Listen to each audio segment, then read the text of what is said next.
So let's talk about attention and meditation. And I just did that little silly face just to get your attention. Okay, so first, let's talk about what meditation is and what it ain't. Check out this mount. Look at this.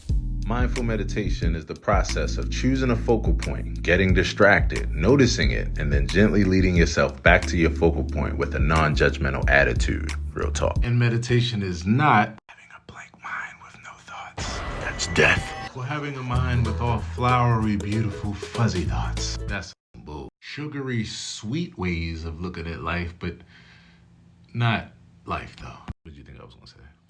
There's growing evidence that shows that mindfulness and meditation practice increases sustained attention and inhibitory control. As was demonstrated, because now I have your attention more because my voice changed and I have a new shirt on.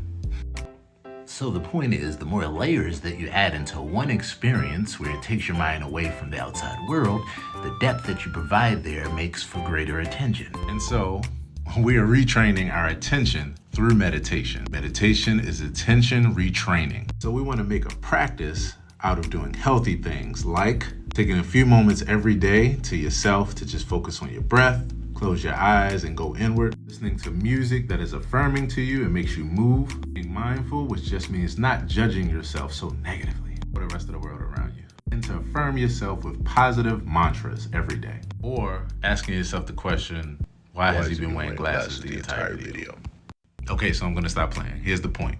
I've been meditating this entire video. Earlier, I said mindfulness and meditation practice increases sustained attention and inhibitory control. But I didn't even know what inhibitory control was while making this video, which is weird because anyway. So here's what it is. Inhibitory control is a core executive function. It involves controlling our automatic urges, attention, behavior, thoughts, and emotions by pausing them, then using attention and reasoning to respond appropriately. Inhibitory control involves our ability to think before we react. And one of the things I always say about practicing mindfulness and meditation is that it helps you to respond wisely instead of reacting blindly. So strengthening these two cognitive processes allows us to be more fully present. We can resist our impulses toward distraction. Damn mouse in the way, man. We can selectively filter out irrelevant information. We can respond more wisely instead of reacting blindly. And we can accomplish tasks with less mind wandering and effectively increase our overall efficiency. Whew, that's a lot. Something as simple as doing this for 5 minutes a day. Take a deep breath in and let it out. Good job.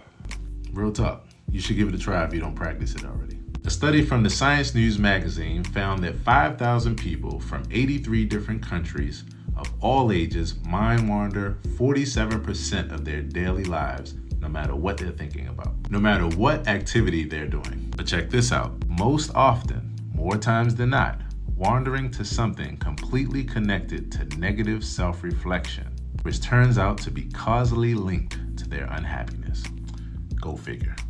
So this is why mindful meditation is so important. There's a difference between being caught up in negative self-reflection or any kind of reflection and being aware that you're caught up in it. Trust me, it's a small but huge difference. So ironically, in mindful meditation, as soon as you notice your mind wandering, guess what? Your mind is no longer wandering. Instead, you are more aware. And in that awareness, you realize you have a choice of what to pay attention to. This is when I need that angel on one shoulder, devil on the other shoulder prop.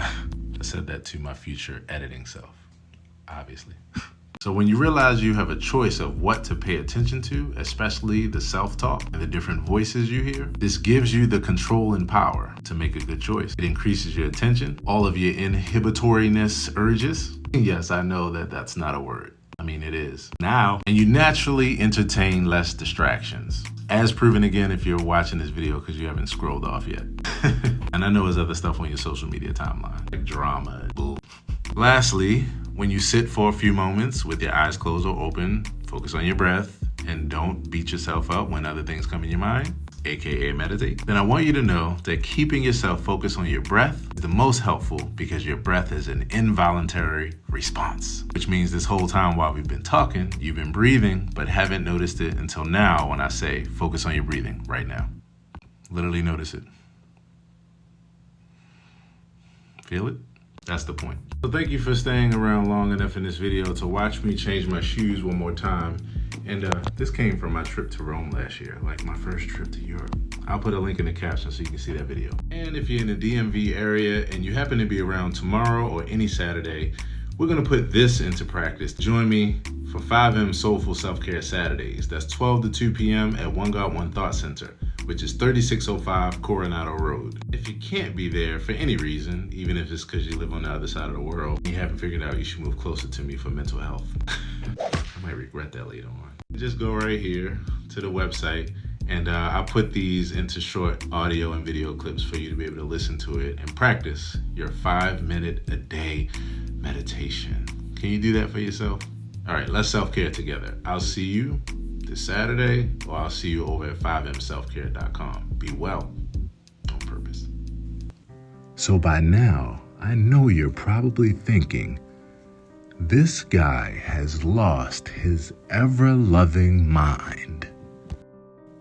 So with that fact in mind, do you find that you're happy that at least I practice meditation? Or do you find it absolutely hilarious that I teach meditation?